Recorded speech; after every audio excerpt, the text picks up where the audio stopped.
ಸರಿ, ಕಾರ್ಯಕರ್ತರಿಗೆ ಇನ್ನೂ ನಿರ್ದೇಶಕ ಸ್ಥಾನಗಳು ಕೊಟ್ಟಿಲ್ಲ ಆಗೋಯ್ತು. 1.5 ವರ್ಷ ಲೆಟರ್ ಬರೆಯೋಕೆ ಸ್ಟಾರ್ಟ್ ಮಾಡಿದ್ದಾರೆ. ಇಲ್ಲ ಆಗಿದೆ, ಈಗೆಲ್ಲ ಆಯ್ತಲ್ಲ. ಮುಖ್ಯ ನಮ್ಗೆ ಸಮಸ್ಯೆ ಇರೋದು ಮಂತ್ರಿಮಂಡಲ ಖಾತೆ ಹಂಚಿಕೆ ಮುಗಿದೋಗಿದೆ. ಇನ್ನೇನು 2-3 ಸಲ ಅಧಿವೇಶನ ಕೂಡ ಮುಗಿತೈತೆ. ಅವಾಗ ಅದ್ರ ಬಗ್ಗೆ ಗಮನ ಹರಿಸ್ತಾರ. ನೀವು ಸರಿಯಾಗಿ ಒತ್ತಡ ಆಗ್ತಾ ಇಲ್ಲ ಅಂತ ಸರ್? ನಾವೇನು ಒತ್ತಡ ಆಗ್ತಲ್ಲ, ಹಿಂದೆ ಆಗ್ಬೇಕಾಗಿತ್ತು, ಅದು ಆಗಿಲ್ಲ. ಸೊ ಈಗ ಆಗೋ ಲಕ್ಷಣಗಳೆಲ್ಲ ಕಾಣ್ತಾ ಇದೆ, ಮಾಡ್ತಾರೆ.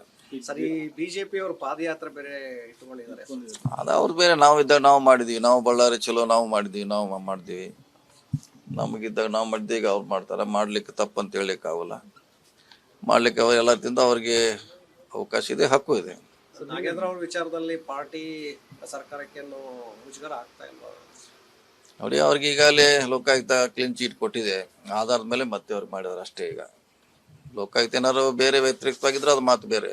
ಈಗ ಅವರೇ ಇಲ್ಲ ಅಂತ ಹೇಳಿದ್ಮ್ಯಾಗ ಸೊ ಅಷ್ಟು ಸಾಕಂತ ಪಕ್ಷದ ನಿರ್ಧಾರ. ಇದೆಲ್ಲ ಬರೋದ್ರ ಬಗ್ಗೆ ಸಾಕಷ್ಟು ಗಂಭೀರವಾಗಿ ಚರ್ಚೆ ಆಗ್ತಾ ಇದೆ.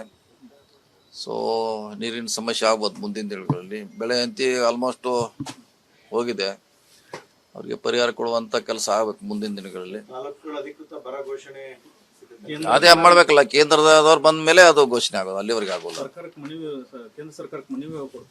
ಬಹುಶಃ ಕೊಡ್ಬೋದು, ಬೇಗ ಕೊಡ್ಬೋದು ಆದಷ್ಟು. ಈಗಾಗಲೇ ಅಲ್ಲ, ನಮ್ಮ ಜಿಲ್ಲೆಯಲ್ಲಿ ನಮ್ದು CM ಅವ್ರು ಹೇಳಿದ್ರು ಮಾಡ್ಲಿಕ್ಕೆ. ಸೊ ಎಲ್ಲಾನು ಮಾಡಿದೀವಿ.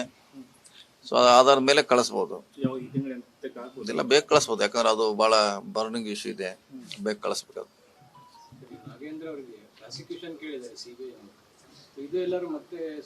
ನೋಡೋಣ, ಬಂದಾಗ ನೋಡೋಣ. ಈಗ ಬಂದಿಲ್ಲಲ್ಲ, ಈಗೇನು ಬಂದಾಗ ಅದ್ರ ಬಗ್ಗೆ ಪಕ್ಷ ಇದೆ, ಕಾನೂನು ಇದೆ, ಕಾನೂನು ಹೋರಾಟ ಮಾಡ್ತಾರ ಅವರು ಸಂಬಂಧಪಟ್ಟವ್ರು.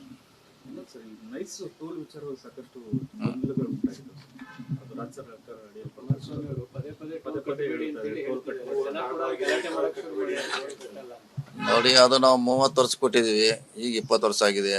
PPP ಮಾಡಲ್ನಲ್ಲಿ ಅವರು ಅದನ್ನ ಮಾಡಿದ್ದಾರೆ. 30 ವರ್ಷ ರೈಟ್ಸ್ ಇದೆ. ಸೊ ನಾವು ಅದರಲ್ಲಿ ಅದನ್ನೇನು ಈಗ ಹಿಂದೆ ಹೋಗ್ಲಿಕ್ಕೆ ಬರಲ್ಲ, ಮುಂದೆ ಹೋಗ್ಲಿಕ್ಕೆ ಬರಲ್ಲ. ನಮ್ಮ ರಾಜ್ಯ ಸರ್ಕಾರದ ಪರಿಸ್ಥಿತಿ. ಸೊ ಅದೇನಿದ್ರು ಕಾನೂನು ಹೋರಾಟ ಮಾಡ್ಬೇಕು, ಅವ್ರು ಯಾರು ಎಫೆಕ್ಟೆಡ್ ಪಾರ್ಟಿ ಆಗಲಿ ಪರ್ಸನ್ ಆಗಲಿ. ಸೊ ಹೀಗಾಗಿ ನಾವು ಹಿಂದೆ ಕೂಡ ನಾವು ಕೂಡ ಅದನ್ನ ಜಾಸ್ತಿ ಮಾಡಬೇಡ ಅಂತ ಹೇಳಿದಾಗ ಕೂಡ ಅವ್ರು ಕೋರ್ಟ್ ಮುಖಾಂತರ ಜಾಸ್ತಿ ಮಾಡ್ಕೊಂಡಾರೆ. ಜಾಸ್ತಿ ಆಗಿದೆ ಅಂತ ಕೂಡ ನಮ್ಮ ರಾಜ್ಯ ಸರ್ಕಾರ ಹೇಳಿದ್ರು ಕೂಡ ಅವ್ರು ನೇರವಾಗಿ ಕೋರ್ಟ್ನಿಂದ ಆದೇಶ ಮಾಡಿಸಿ ಅವ್ರು ಹೆಚ್ಚು ಮಾಡಿದ್ದಾರೆ. ಸೊ ಇಂಥ ಭಾಳಷ್ಟು ಅದ್ರ ಬಗ್ಗೆ ಜಡ್ಜ್ಮೆಂಟ್ ಆಗಿದೆ, ಆದೇಶಗಳಾಗಿದೆ ಕೋರ್ಟ್. ನಮ್ಮಿಂದಿಲ್ಲ, ನಾವೇನು ಮಾಡ್ಲಿಕ್ಕೆ ಆಗೋಲ್ಲ. ಯಾಕಂದ್ರೆ ನಾವು ಕೊಟ್ಟದ್ದ 30 ವರ್ಷ ಅವ್ರಿಗೆ.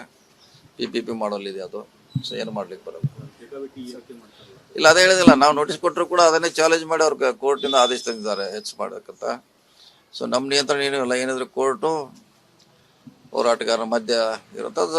ಸರ್ಕಾರ ಕೂಡ ಅದ್ರ ಬಗ್ಗೆ ಗಮನ ಹರಿಸ್ತದೆ. ಯಾಕಂದ್ರೆ ನಾವು ಸಾಕಷ್ಟು ಕೋರ್ಟ್ನಲ್ಲಿ ವಾದ ಮಾಡಿದ್ರು ನಮ್ಮ ವಿರೋಧವಾಗಿ ಜಡ್ಜ್ಮೆಂಟ್ ಬಂದಿದ್ದಾರೆ. ಸರ್, ಸದನ ನಡೀತಾ ಇದೆ, 4-5 ದಿನ ಬರೀ ನಾಗೇಂದ್ರ ಅವ್ರ ವಿಚಾರದಲ್ಲೇ ಒಂದ್ ಕಡೆ ಸಾರ್ವಜನಿಕರ ತೆರಿಗೆ ಹಣದಲ್ಲಿ ನಡೀತಾ ಇರೋದು, ಅದು ವೇಸ್ಟ್ ಆಗ್ತಾ ಇದೆ. ಇನ್ನೊಂದ್ ಕಡೆ ಬರದ ಬಗ್ಗೆ ಚರ್ಚೆ ಆಗ್ತಾ ಇಲ್ಲ.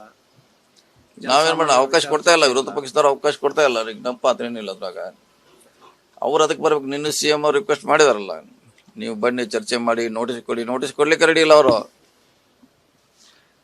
ನೋಟಿಸ್ ಕೊಟ್ಟರೆ ಚರ್ಚೆ ಆಗುತ್ತೆ. ಯಾವ ಕೇಸು, ಎಂತು, ಏನು, ಎಲ್ಲಿ, CBI ಏನು ಮಾಡಿದೆ, ED ಏನು ಮಾಡಿದೆ, ಲೋಕಾಯುಕ್ತ ಏನು ಮಾಡಿದೆ ಅಂತ ಚರ್ಚೆಗೆ ಅವಕಾಶ ಇದೆ. ಇಲ್ಲಿ ಅದು ಇಲ್ವೇ ಇಲ್ಲ. ಎಲ್ಲಿ ಇವತ್ತು ದುಡ್ಡು ಅಷ್ಟು ಹೇಳ್ಕೊತ ಕುಂತ್ರೆ ಇಡೀ ಸದನ ಹಾಳಾಗಿದೆ. ಓಕೆ.